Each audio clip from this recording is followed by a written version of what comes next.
A young man with long hair and bare feet, eating only fruit, working in a garage that would change the world forever. But beneath the surface of this hippie-turned-tech mogul lies a story darker and more complex than most people realize.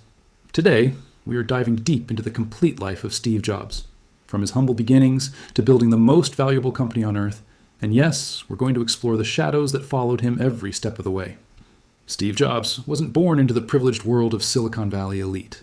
Born in 1955 in San Francisco, he was immediately put up for adoption by his biological mother, a young unwed graduate student who felt she couldn't provide for him.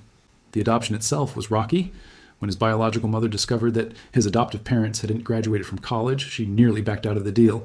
She only relented when Paul and Clara Jobs promised their son would get a college education. This early abandonment would shape Jobs in ways that few people understood at the time. Growing up with blue-collar adoptive parents who were loving but not intellectuals, Jobs always felt like an outsider looking in. His adoptive father, Paul, was a machinist who taught young Steve the value of craftsmanship and attention to detail, lessons that would later become obsessions. In the family garage, Paul showed Steve how to work with his hands, how to make things perfect, even in the parts that nobody would see. The counterculture movement of the 1960s hit Jobs like lightning. He dove headfirst into the world of Eastern philosophy, psychedelic experiences, and alternative lifestyles.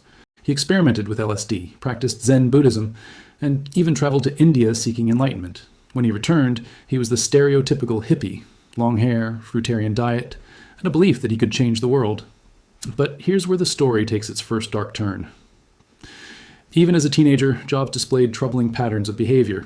He was arrogant, dismissive of authority, and had an uncanny ability to manipulate people into doing what he wanted. His high school friends remember him as brilliant but cruel, someone who could charm you one moment and cut you down the next.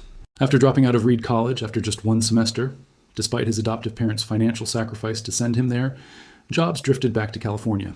It was there that he reconnected with his childhood friend Steve Wozniak, an electronics genius who was 5 years older and infinitely more talented at building computers. Wozniak had been attending meetings of the Homebrew Computer Club, where tech enthusiasts gathered to share ideas about this revolutionary new concept, the personal computer. Here's where Jobs' true genius emerged, not in technical innovation, but in recognizing opportunity and manipulating others to seize it. When Wozniak showed him the computer he'd been working on, Jobs immediately saw dollar signs. He convinced his friend to leave Hewlett-Packard and start a company together. But from the very beginning, the partnership was unequal. Wozniak did the engineering. Jobs handled everything else, including taking credit for innovations that weren't his. Their first computer, the Apple I, was essentially Wozniak's creation. But Jobs had the vision to see beyond the hobbyist market. He pushed for a more consumer-friendly design, better packaging, and aggressive marketing. When they needed funding, it was Jobs who convinced investor Mike Markkula to put up nearly $100,000. The Apple II that followed was a phenomenon, the first truly successful personal computer for regular consumers. But success came with a price that few people saw at the time. Jobs was already displaying what employees would later call reality distortion field. His ability to convince people that impossible deadlines were achievable, that bad ideas were brilliant, and that his vision was the only one that mattered. He would praise someone to the skies one day and destroy their confidence the next. He missed meetings, showed up hours late to important appointments, and treated subordinates like servants. The real darkness began to emerge during the development of the Lisa computer, named after his daughter, though he publicly denied paternity for years. Here was a man who would name a computer after his child, while simultaneously refusing to acknowledge that she was his. When confronted by his daughter's mother, Chrisanne Brennan, about child support, Jobs famously claimed he was sterile. Even when a paternity test proved he was the father, he continued to deny responsibility. The Lisa project revealed another troubling aspect of Jobs' personality, his need to control and his willingness to destroy those who threatened his vision. When the original Lisa team leader, Jeff Raskin, wrote a memo criticizing Jobs' management style, calling him a dreadful manager who regularly misses appointments and does not give credit where due, Jobs had him removed from the project entirely. Raskin faded into obscurity while Jobs took over his vision and made it his own. This pattern would repeat throughout Jobs' career. Identify someone else's innovation, claim it as his own vision, then systematically remove or marginalize the original creator. It happened with the graphical user interface that Apple borrowed from Xerox PARC, with countless employee innovations, and later with technologies like multi-touch screens that were developed by others years before the iPhone. The Macintosh project became Jobs' obsession, and it nearly destroyed everyone involved. He set up his team in a separate building, creating an US versus them mentality within Apple. He pushed developers to work impossible hours, rejected months of work on a whim, and created an atmosphere of fear and exhaustion. One developer later said he lost his wife and children because of the demands Jobs placed on the team. When the Mac launched in 1984 with that famous Super Bowl commercial, it seemed like vindication for Jobs' methods. But the initial success didn't last. The Mac was expensive, had limited software, and failed to achieve the market penetration Jobs had promised. As sales slumped, the Apple board began to question their young co-founder's leadership. The internal power struggle that followed revealed Jobs at his most manipulative and paranoid. He attempted to stage a coup against CEO John Scully, the man he had recruited from Pepsi, with the famous line, "Do you want to sell sugar water for the rest of your life, or do you want to come with me and change the world?" But the board sided with Scully, and in 1985, Steve Jobs was effectively fired from the company he had co-founded. Most people would have been devastated, but Jobs saw it as an opportunity to prove his greatness. He immediately began recruiting Apple employees to join his new venture, Next Computer. In what many considered an act of betrayal, he took 5 key Apple employees with him, including some who had signed non-compete agreements. Apple sued, claiming corporate theft, but Jobs didn't care. He was convinced that he was destined for greatness, and anyone who stood in his way was simply wrong. Next was supposed to be Jobs' vindication, the computer that would prove he didn't need Apple to change the world. He obsessed over every detail, from the shape of the computer's case to the color of the cables. He spent millions on a factory that was more like a temple to his perfectionist vision than a practical manufacturing facility. The Next Computer was beautiful, innovative, and almost impossible to sell. It was too expensive, too complex, and served a market that barely existed. But while Next was struggling, Jobs was building another empire. In 1986, he bought a small animation division from George Lucas's company for $10 million. Most people thought he was crazy. What did a computer executive know about making movies? But Jobs saw something others missed: the potential for computer animation to revolutionize entertainment. Pixar's early years were brutal. Jobs poured millions of his own money into the company while it struggled to find its identity. He fired employees regularly, changed direction constantly, and nearly ran out of money multiple times. But he also pushed the team to achieve something that had never been done before: a full-length computer-animated feature film. When Toy Story was released in 1995, it became an instant classic and made Jobs a billionaire overnight when Pixar went public. But even this success revealed his manipulative nature. He had structured the deal with Disney to give himself maximum control and profit, often at the expense of the animators and directors who actually created the magic on screen. Meanwhile, Apple was dying without him. The company had lost its way, releasing a series of uninspired products that failed to capture consumers' imagination. By 1997, Apple was months away from bankruptcy, and the board made a desperate decision. They would acquire Next and bring Steve Jobs back home. Jobs' return to Apple was swift and brutal. He eliminated dozens of products, fired thousands of employees, and restructured the company according to his vision. He didn't just cut fat, he amputated entire limbs of the company that he deemed unworthy. His famous statement that, "When the music stops, some people won't have a chair," wasn't just corporate speak, it was a threat. The employees who remained lived in constant fear. Jobs had developed a binary worldview that divided everyone into 2 categories: geniuses and idiots. If you were a genius, you could do no wrong, until the moment you fell from grace and became an idiot. There was no middle ground, no room for human error or growth. People were terrified to ride the elevator with him for fear of being fired on the spot if he decided they weren't up to his standards. But this reign of terror produced results. The iMac, launched in 1998, was unlike anything the computer industry had seen. It was colorful, translucent, and friendly, the antithesis of the beige boxes that dominated the market. It saved Apple from bankruptcy and established Jobs as the comeback king of Silicon Valley. The iPod, launched in 2001, was the next step in Jobs' master plan. But even this triumph was built on appropriation and manipulation. The idea of a portable music player wasn't new, and many of the technologies that made the iPod possible were developed by other companies. But Jobs had a gift for taking existing innovations and presenting them as revolutionary breakthroughs.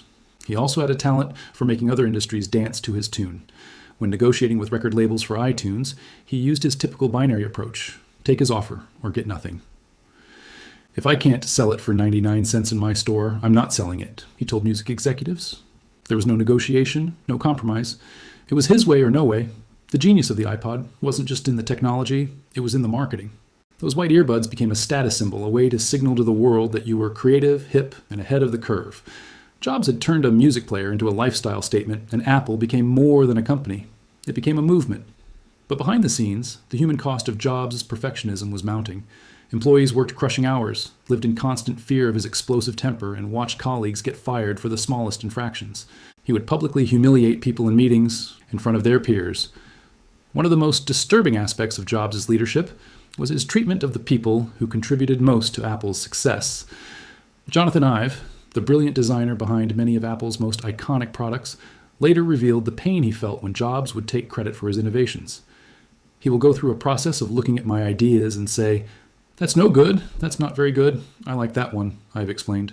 And later, I would be sitting in the audience and he would be talking about it as if it was his idea. This wasn't just ego, it was systematic appropriation of other people's work. Jobs had perfected the art of taking someone else's innovation, rejecting it initially to establish dominance, then claiming it as his own vision once he decided it was worth pursuing. It was a pattern that went back to his earliest days with Wozniak and continued throughout his career. The development of the iPhone brought these tendencies to their peak. Jobs' famous claim that Apple invented multi-touch technology was simply false. Multi-touch had been in development for decades by researchers around the world. A presentation demonstrating advanced multi-touch capabilities had been given just minutes away from Apple's headquarters years before the iPhone launch. But Jobs presented it as if Apple had just discovered fire. The iPhone's success was undeniable. It revolutionized not just the phone industry, but human behavior itself. Suddenly, everyone had the internet in their pocket, social media exploded, and the way we interact with the world changed forever. But the human cost of creating this revolution was enormous. The teams that built the iPhone worked punishing schedules under constant threat of being fired if they did not meet Jobs' impossible standards. As Jobs' health began to decline in the mid-2000s, his behavior became even more erratic and controlling. He had been diagnosed with pancreatic cancer, but initially refused conventional treatment, preferring alternative therapies and dietary changes. This decision nearly killed him and revealed another aspect of his personality, the belief that he knew better than experts, that his intuition and will could overcome any obstacle.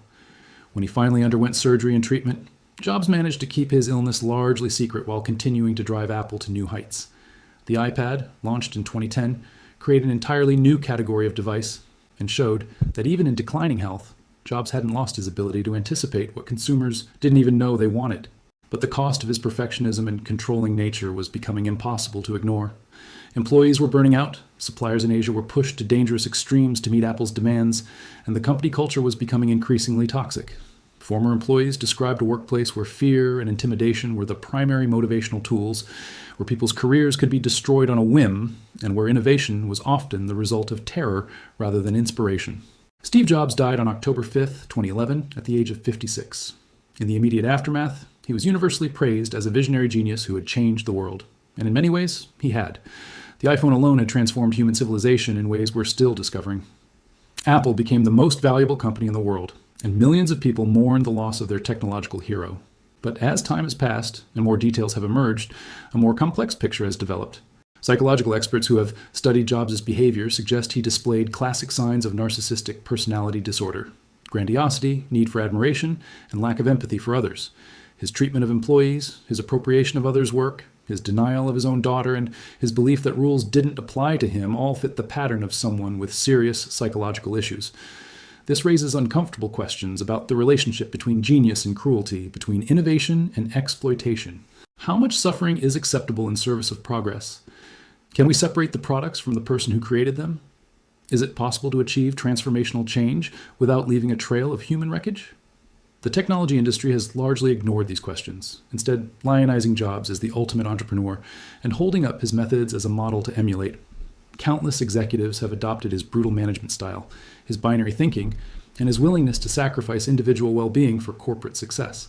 The move fast and break things mentality that dominates Silicon Valley today is direct descendant of Jobs' approach, but we shouldn't forget the human beings who paid the price for Apple's success, the engineers who lost their families while working impossible hours, the designers whose innovations were stolen and rebranded, the employees who lived in constant fear of their mercurial leader, the daughter who was denied recognition and support, the competitors whose work was appropriated without credit.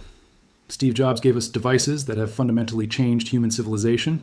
He made computers personal, put the internet in our pockets, and created new forms of entertainment and communication. He proved that technology could be beautiful as well as functional, and he showed the world that there was no limit to what human ingenuity could achieve. But he also showed us how much darkness can coexist with brilliance, how cruelty can masquerade as perfectionism, and how easy it is to worship success while ignoring the suffering it creates. The real question isn't whether Steve Jobs was a genius. He clearly was. The question is whether his methods were necessary for his success, or whether we could have achieved the same revolutionary progress through more humane means.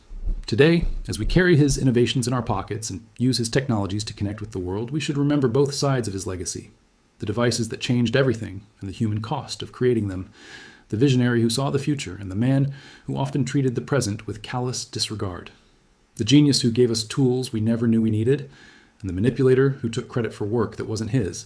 Steve Jobs was undoubtedly one of the most transformational figures in human history, but transformation, as he proved, can be both creation and destruction, often at the same time. His life reminds us that the price of revolution is often paid by those who can least afford it, and that the line between visionary leadership and destructive megalomania can be thinner than we'd like to believe. In the end, perhaps that's the most important lesson from the life of Steve Jobs: that greatness and goodness are not the same thing, that innovation and humanity don't always go hand in hand, and that the technologies that connect us all were created by a man who often struggled to connect with the people right in front of him. His legacy lives on in every smartphone, every tablet, and every device that makes our lives more convenient and connected. But it also lives on in the questions his life raises about what we're willing to sacrifice for progress, and whether the ends always justify the means.